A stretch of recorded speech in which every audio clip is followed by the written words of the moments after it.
l'apologie du terrorisme. Et là, on va s'intéresser aux connotations. Il y a plusieurs choses à remarquer. Déjà, le mot apologie. Si je prononce une phrase en faveur du terrorisme, on ne va pas dire que j'ai prononcé une phrase en faveur du terrorisme. On ne va pas dire que je suis favorable au terrorisme. On ne va pas dire que je défends ou que je fais la promotion du terrorisme. On va dire il fait l'apologie du terrorisme. Donc il y a l'emploi de ce mot apologie pour signifier que c'est très grave. On l'emploie par exemple pour le nazisme. Quelqu'un qui défend le nazisme, on ne va pas dire il défend le nazisme, on va dire il fait l'apologie du nazisme ou l'apologie du crime. Ils emploient ce mot comme si on n'était pas assez grand pour comprendre la gravité de la chose. Si on me dit que quelqu'un défend le nazisme, je suis assez grand pour comprendre que le nazisme c'est pas bien et que donc le défendre est une mauvaise chose. Pas la peine d'appeler ça apologie du nazisme. On est assez grand pour comprendre. Mais ils le font quand même parce que utiliser ce genre de mots a un effet sur le cerveau. Ça amplifie la gravité de la chose. Et Basile propose de faire la même chose, d'employer ce mot à côté de ce qui est le plus grave selon l'islam. Le plus grave c'est quoi? Le plus grave c'est la mécréance. Ou pour un musulman c'est l'apostasie. Et donc Basile propose d'utiliser les expressions apologie de la mécréance et apologie de l'apostasie. Parce que les associateurs ils combattent avec les mots. Mais les musulmans ils le font pas. Les musulmans, s'il y a quelqu'un qui fait la promotion de l'apostasie, fait l'apologie de l'apostasie, ils diront jamais il fait l'apologie de l'apostasie. Ils diront oh il essaie d'égarer du chemin d'Allah. Ils vont employer le mot égarer. C'est un tout petit mot, égarer. C'est comme je me promène en forêt, je m'égare dans la forêt. C'est un mot tout petit qu'ils utilisent pour une chose pourtant extrêmement grave. La chose est la plus grave selon la religion. C'est pour ça que Basile propose d'employer les expressions apologie de l'apostasie et apologie de la mécréance. Ils ont créé une arme dont le coût de fabrication est nul et dont les munitions sont illimitées. Servez-vous-en, pourquoi ne pas vous en servir? Et juste le fait de posséder ces expressions, apologie de l'apostasie, de la mécréance ou du péché même, l'apologie du péché, juste le fait de les posséder, ça vous permettra de mieux discerner la réalité. Vous verrez que les non-musulmans font en permanence l'apologie de la mécréance et du péché. Sans ces expressions, vous auriez dit oh, ils ont des mœurs différentes, des coutumes différentes. Ils promeuvent des choses qui sont interdites dans notre religion. En fait, à force, c'est une accoutumance et vous ne vous rendez plus compte de la gravité de ce qu'ils font. Alors que si vous possédez cette arme, vous voyez que ce qu'ils font, c'est grave. Apologie de la mécréance, apologie du péché. Et petit à petit, tu vois que les choses commencent à se renverser. Ils sont pas si innocents qu'il n'en paraît. Petit à petit, les choses se renversent et petit à petit, tu retombes sur le Coran. Parce que dans le Coran, les non-musulmans, ils sont décrits d'une façon péjorative. Ils sont décrits comme les pires des créatures, comme des ennemis, comme des gens maudits. Le discours coranique sur les mécréants peut paraître dur, injuste, haineux, mais ça c'est quand tu te dis « Oh, ce sont juste des personnes avec des mœurs et des coutumes différentes ». Mais quand tu te dis non, ils font l'apologie de la mécréance, l'apologie du péché, là le discours coranique commence à faire sens. Et c'est pas tout, tu peux ajouter la corruption de la terre qu'ils font, la terre qui ne leur appartient pas. Tu peux ajouter l'injustice, l'ingratitude qu'ils commettent envers Allah. Tu peux ajouter le mal qu'ils font à l'humanité entière. Et tout ça ne se cantonne pas à leurs frontières, ils exportent leur mal à l'extérieur. Et une fois que tu comprends tout ça, le discours coranique est bien plus cohérent.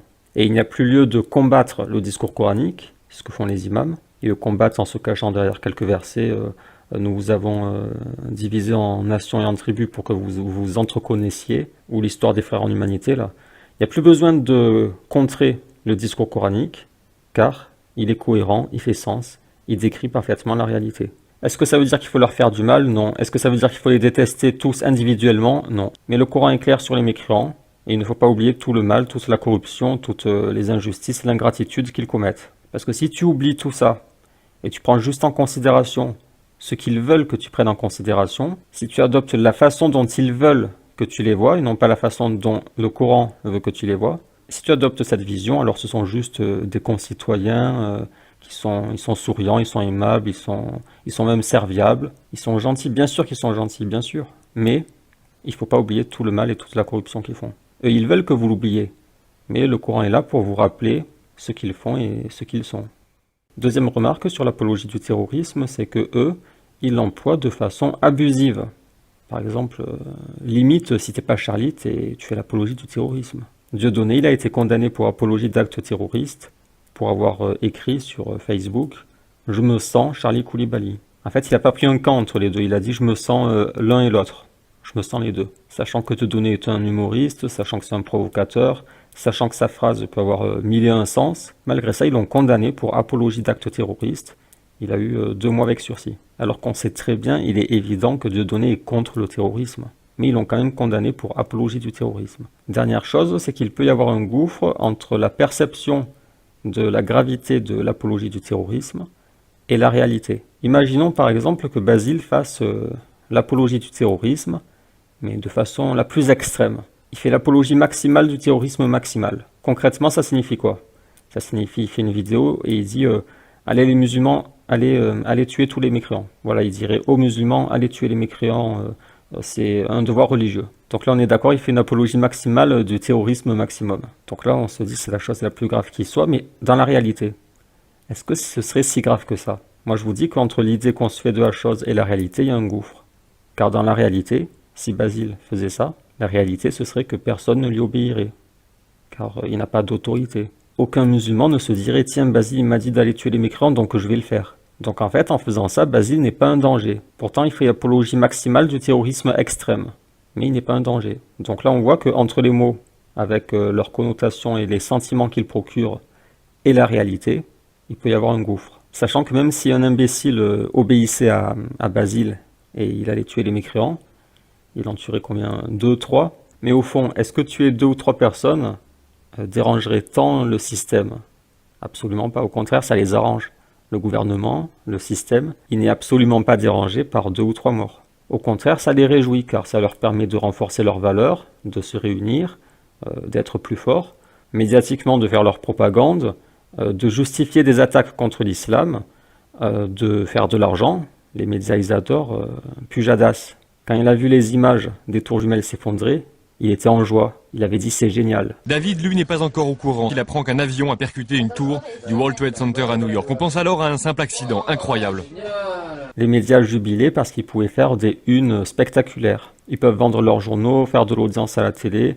Tout le système se nourrit de ce genre de choses. Et ça remplit leur vie aussi aux gens parce que leur vie est vide. Je les ai vus cet été, leur vie était vide. À la télé, ils parlaient de « il fait chaud ». Ils disaient « il fait chaud, c'est la canicule, il fait chaud ». Et je les voyais, ils étaient déprimés, dépités. Ils n'avaient pas un seul petit attentat à se mettre sous la dent. À la télé, ils étaient dépités, ils disaient « il fait chaud, il fait chaud. Demain il fera chaud. Et la semaine prochaine, on redoute qu'il fasse chaud ». Bon, à un moment donné, il y a eu le Burkini.